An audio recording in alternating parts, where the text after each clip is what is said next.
పెళ్ళైనా పండగైనా వేడుక ఏదైనా పట్టు చీరల ప్రత్యేక వేదిక Varahi silks. Welcome to Suman TV. నేను మీ సుమన్ టీవీ నాగ్. ప్రస్తుతం అయితే చైనా నుంచి ఒక వైరస్ వచ్చిందని, దానివల్ల చాలామందికి ప్రాణాపాయం ఉండే అవకాశం ఉందని చెప్పేసి మాట్లాడుకుంటూ ఉన్నారు. దాంతోపాటు లాక్డౌన్ కూడా ఉండే అవకాశం ఉంటుందని చెప్పేసి కూడా మాట్లాడుకుంటూ ఉన్నారు. దీనికి సంబంధించినటువంటి వాటిలో ఇప్పటి వరకు ఉన్నటువంటి అప్డేట్స్ ఏంటి? అండ్ బెంగళూరులో కూడా రీసెంట్గా ఒక కేసు నమోదైందని చెప్పేసి అంటూ ఉన్నారు. దాని మీద అయితే కథనాలు రకరకాలుగా ఉన్నాయి. అయితే ప్రస్తుతం ఉన్న దాని ప్రకారం కనుక మనం చూసుకుంటే 2 తెలుగు రాష్ట్రాల్లో ఏ విధంగా ఉంది అండ్ ఫర్దర్గా లాక్డౌన్ ఉండే అవకాశం ఉందా లేదా అనేది ఈరోజు మనతో పాటు హైకోర్టు అడ్వకేట్ అలగరి రవీంద్రనాథ్ గారు ఉన్నారు. అది వారి మాటలో నుండి తెలుసుకుందాం. Hello sir. హాయ్ అండి నాగరాజ్ గారు. చాలా మందికి మనం కరోనాను దాటి ముందుకు వచ్చాము, మళ్ళీ అలాంటిది ఒకటి వస్తుంది అని అంటే అరచేతిలో ప్రాణం పెట్టుకుని భయంలో బ్రతకాల్సినటువంటి మైండ్లోకి ఆ ఆందోళన వచ్చేస్తూ ఉంది. వృద్ధులకి చిన్నపిల్లలకి ఎప్పుడైతే తెలిసిందో ఇంకా దాని మీద ఆందోళన అయితే పెరిగిపోయిందనమాట. మళ్ళీ లాక్డౌన్ ఉండే అవకాశం ఉందా లేదా అనేటువంటి దాని మీద కూడా రకరకాల కథనాలు చూస్తూ ఉన్నాం.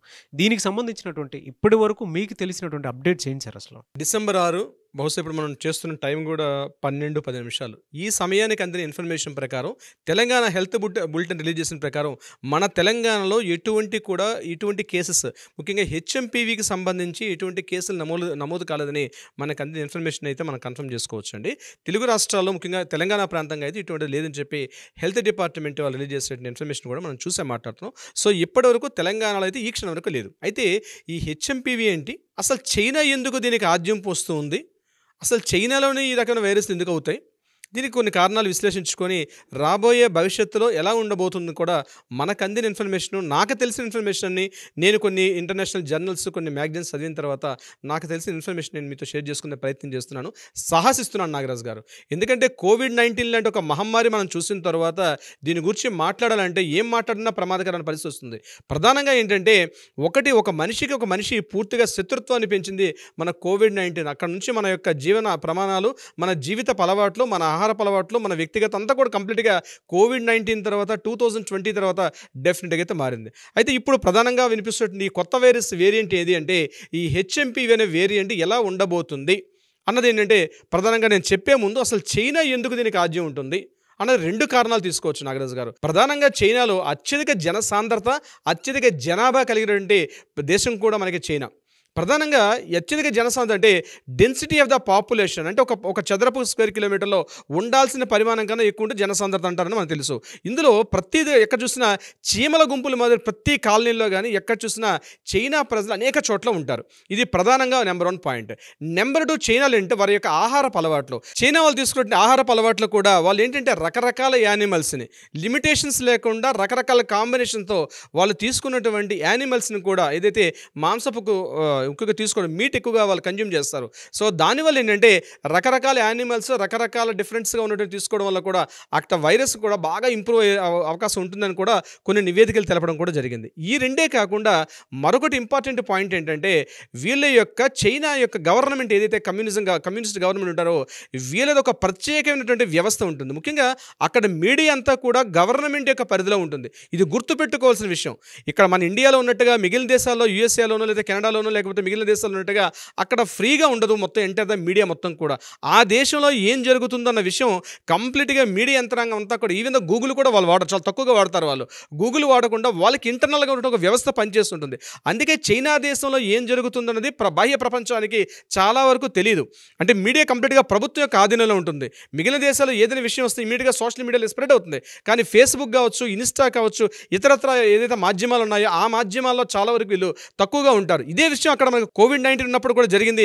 వరల్డ్ హెల్త్ ఆర్గనైజేషన్ కూడా ఎన్నో సందర్భాల్లో హెచ్చరించినప్పుడు కూడా చైనా మాత్రం స్పందించకుండా వాళ్ళ దేశంలో ఏదైతే జరిగినటువంటి ఈ పరిణామాలు ఉన్నాయో వీటిని కంప్లీట్గా కంట్రోల్ చేయడం వల్ల బాహ్య ప్రపంచం తెలిసేసరికి జరగాల్సిన డ్యామేజ్ మనం కోవిడ్-19 ద్వారా ప్రపంచవ్యాప్తంగా సుమారుగా 12 కోట్ల మంది చనిపోయారని చెప్పి ఒక అధికారిక లెక్కలు కూడా ఉన్నాయి కోవిడ్-19లో. సో ఇప్పుడు మనకి చైనాలో ఏ రకమైన చిన్న ఇంప్లిమెంట్ జరిగిందన్న ఎంటైర్ ప్రపంచం కూడా ఒక్కసారి ఉలిక్కిపాటు గురవుతుంది. చైనాలో ముఖ్యంగా ఈ వైరస్లు, ముఖ్యంగా బీజింగ్లో ఉన్నటువంటి ఉన్నటువంటి వుహాన్ కానీ బీజింగ్ ఈ వైరల్ యొక్క ల్యాబొరేటరీస్ ఏవైతే ఉన్నాయో కొత్త వేరియంట్స్ వాళ్ళు తయారు చేస్తారని, ఇది మానవాళికి ఏంటంటే న్యూక్లియర్ వెపన్స్ లాగా వీటిలాగా ఎట్లా చేస్తారో అదేవిధంగా కొత్త వైరస్లు ప్రపంచంలో మానవాళి మనుగడికి మానవాళికి ముప్పుని క్రియేట్ చేసే విధంగా కొన్ని వైరస్లు తయారు చేస్తారని చెప్పి కూడా ఒక అపోహ ఉంది. దీని మీద ఎప్పుడు కూడా స్పందించలేదు. రకరకాల ఊహాగానాలు అయితే ఉన్నాయి. బహుశా ఏ కారణమైనా కావచ్చు. అయినప్పటికీ కూడా ఇన్ని రకాలుగా చైనాలో ఏదైనా ఒక వైరస్ ప్రబలుతుందంటే ప్రపంచం అంతా కూడా ఉలిక్కి పడుతుందన్న విషయంలో ఎటువంటి డౌట్ అయితే లేదు. అయితే ఇటీవల అక్కడ కొన్ని విజువల్స్ మనం చూసిన తర్వాత ప్రధానంగా చైనా ప్రధాన పట్టణాలు అంటే నార్త్ చైనా అంటే బీజింగ్, వుహాన్ ఈ ప్రాంతాల్లో ఉన్నటువంటి ఎక్కువగా ఆ ప్రాంతాల్లో ఏం జరిగిందంటే కంప్లీట్గా అక్కడ ప్రతి హాస్పిటల్ కూడా జనంతో రద్దీగా వాళ్ళు అక్కడ కొన్ని విజువల్స్ మనం చూసినప్పుడు వాళ్ళు ఊపిరి తీసుకోవడానికి ఇబ్బంది పడుతూ మాస్కులు పెట్టుకుంటూ ఏదైతే మనం కోవిడ్-19లో చూసినటువంటి ఏవైతే స్థితులు ఉన్నాయో అవే స్థితిగతులను ఇప్పుడు వాళ్ళు కంప్లీట్గా చేయడం జరిగింది. దీని మీద చైనా విదేశాంగ శాఖ మంత్రి, చైనా ఆరోగ్య శాఖ మంత్రి కూడా ప్రకటించడం జరిగింది. మాకు ఇది రెగ్యులర్గా ఈ సీజన్లో వచ్చినటువంటి కొన్ని వ్యాధులు మాకు ప్రబలుతున్నాయి కాబట్టి దీని గురించి అంత పెద్దగా ఆందోళన చెందాల్సిన అవసరం లేదని చెప్పడానికి ఒక మాట చెప్పడం జరిగింది. ఎందుకంటే డిపార్ట్మెంట్ ప్రపంచం ఎప్పుడైతే యుఎస్ నుంచి గవర్నమెంట్స్ అందరూ కూడా క్వశ్చన్స్ రేజ్ చేసినప్పుడు విదేశాంగ శాఖ మంత్రి అదేవిధంగా వైద్య ఆరోగ్య శాఖ మంత్రి వాళ్ళ డిపార్ట్మెంట్ చైనాలో ఉన్న వాళ్ళు కూడా ప్రెస్ మీడియా ముఖ్యంగా ప్రపంచానికి వాళ్ళొక మెసేజ్ కూడా పంపించారు. సో కొంతవరకు ఏంటంటే ఎప్పుడైతే వాళ్ళు మాట్లాడారు, ఇంతకుముందు కోవిడ్-19లో వాళ్ళు మాట్లాడాల, ఇటువంటి జరుగుతున్నప్పుడు కూడా చూసి జాగ్రత్తపడ్డారు. కానీ జరగాల్సిన డ్యామేజ్ ప్రపంచం చాలా వరకు దానికి మూల్యం చెల్లించుకుంది. అదేవిధంగా ఇప్పుడు చైనాలో రీసెంట్గా గడిచిన వారం 10 రోజుల్లో అప్పుడు కూడా చూసినట్లయితే మనం 2019 ఇదే నవంబర్ డిసెంబర్లో కోవిడ్-19 తాలూకా ఆనవాళ్ళు అప్పుడప్పుడే మనకు ముందుగా కేరళలో ప్రవేశపెట్టడం, అంతకుముందు 2020కి మనం బిఫోర్ వెళ్ళినట్లయితే బర్డ్ ఫ్లూ కూడా ఇదే సీజన్ ఇదే నవంబర్ డిసెంబర్లోనే మనకి 2012 అనుకుంటాను 2012లో బర్డ్ ఫ్లూ రావడం, అంతకుముందు స్వైన్ ఫ్లూ అని చెప్పి పందుల ద్వారా వ్యాప్తి మరొక వైరస్లు ఇవన్నీ కూడా చైనా నుంచే డెవలప్ అవుతూ వస్తున్నాయి. ఇదే డిసెంబర్ అనేది ముఖ్యంగా శీతాకాలం అనేది వైరస్లు బాగా వ్యాప్తి చెందడానికి అనుకూలమైన వాతావరణం, ముఖ్యంగా రకరకాల వేరియంట్స్ ఉంటాయని చెప్పడం జరిగింది. ముఖ్యంగా మెడికల్ డిపార్ట్మెంట్స్ వాళ్ళు చెప్తారు ఈ విషయాన్ని. అయితే రెగ్యులర్గా ఇన్ఫ్లుయెంజా, స్వైన్ ఫ్లూ ఇటువంటి ఈ యొక్క డిసీజ్ అయినా అంటే జలుబు ముఖ్యంగా శ్వాసకోశ సంబంధించి అంటే రెస్పిరేటరీ సిస్టమ్ ఏదైతే ఉంటుందో ఆ రెస్పిరేటరీ సిస్టమ్ ముఖ్యంగా శ్వాస తీసుకోవడంలో అనేక ఇబ్బందులు కలుగుతాయని చెప్పి ముఖ్యంగా వైద్య ఆరోగ్య శాఖ మంత్రి వాళ్ళు కూడా ఒక బులెటిన్ కూడా రిలీజ్ చేశారు దీనికి సంబంధించి. బహుశా అటువంటిది చైనా నుంచి కూడా ప్రజెంట్గా అయితే ఇప్పటికీ లేదు. కానీ ఆ కేసెస్ మీరు ఇప్పుడు ఇంటర్వ్యూలో మీరు చెప్పినట్టుగా బెంగళూరులో కేసు ఏదో బయటపడినట్టుగా చెప్తుంది.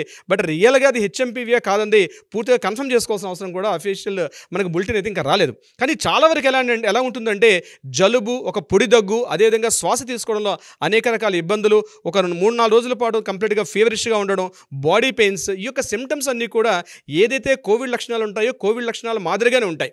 సో ఇక్కడ ప్రధానంగా వాళ్ళు ఏం చెప్తున్నారంటే సెంట్రల్ హెల్త్ మినిస్టర్ అండి అతుల్ గోయల్ కూడా నేను రీసెంట్గా ఈవినింగ్ కూడా ఒక బులెటిన్ రిలీజ్ చేశారు. దాంట్లో ఆయన చెప్పడం ఏంటంటే ఈరోజు మన దేశానికి అయితే ఇటువంటి ఉప్పు అయితే రాలేదు, బట్ ఏదేమైనప్పటికీ కూడా కొంత డిస్టెన్స్ పాటించండి.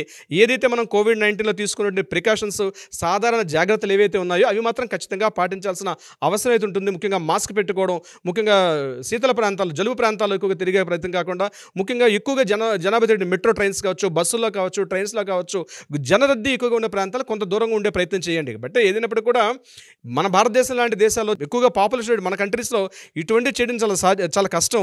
ఇది ప్రభుత్వాలు లేకపోతే ఏజెన్సీలు లేకపోతే సంస్థలు, స్థానిక సంస్థలు ఇటువంటి వాళ్ళు తీసుకోలేరు. ఏ వ్యక్తికి ఆ వ్యక్తి ఇండివిజువల్గా కొంత డిస్టెన్స్ మెయింటైన్ చేసుకుంటూ, అంటే కోవిడ్-19 చూసినట్టు ఒక భారీ ప్రళయం మనం చూసాం. కోవిడ్-19 బహుశా మానవాళి మొత్తం కూడా ఈ యొక్క దీనికి మనుగడ మొత్తం నాశనం అయిపోతుందా అన్న భయకంపితులు చేసింది. మనం ముఖ్యంగా కోవిడ్-1, 2 ఆ సిస్టమ్స్లో మనం చూసాం. అనేక వేల మంది అంటే ఏ హాస్పిటల్స్ ఖాళీ లేకుండా, హాస్పిటల్స్ మందులు లేకుండా అనేక రకాల ఇబ్బందులు ఎదుర్కొన్నాం. అయితే ఇక్కడ ఎందుకు మన హెచ్ఎంపీవీకి ప్రధానంగా భయపడుతుంది ప్రపంచం? ఎందుకంటే ఈ హెచ్ఎంపీవీ అనే ఏదైతే వైరస్ ఉందో ఈ వైరస్కి ఇప్పటివరకు ఒక రకమైన వ్యాక్సిన్ కానీ లేకపోతే ఇతరత్ర మెడిసిన్ సదుపాయాల్లో కానీ సాధారణంగా ఉన్నటువంటి జలుబుకి, దగ్గుకి ఏవైతే మెడిసిన్స్ వాడతారో అవే వాడుతున్నాం. ప్రధానంగా దీనికి ఒక వ్యాక్సిన్ లేదు కాబట్టి ప్రపంచం అంతా కూడా భయకంపితులు గురవుతున్నారు. ప్రధానంగా ఈ దూర ప్రాంత ప్రయాణాలు, దేశ విదేశాల ప్రయాణం చేసే వాళ్ళు మాత్రం కొంత జాగరూకత అయితే ఉండాల్సిన అవసరం అయితే కంప్లీట్గా ఉంటుంది. నాగరాజు గారు, సార్ లాక్డౌన్ ఉండే అవకాశం ఉంటుందండి మళ్ళీ? లాక్డౌన్ గురించి నాగరాజు గారు ఇప్పుడు లాస్ట్ టైం మనకు 2019లో జరిగినప్పుడు ఏంటంటే డిసెంబర్లోనే ఈ వేరియంట్ ఏదైతే కరోనా కోవిడ్-19 వేరియంట్ ప్రవేశపెట్టినప్పుడు కూడా మార్చ్ 22 మనకు అప్పుడు మార్చ్ 22 మనకి ఫస్ట్ టైం లాక్డౌన్ జరిగింది. అంటే 3 months పట్టింది అప్పుడు కూడా.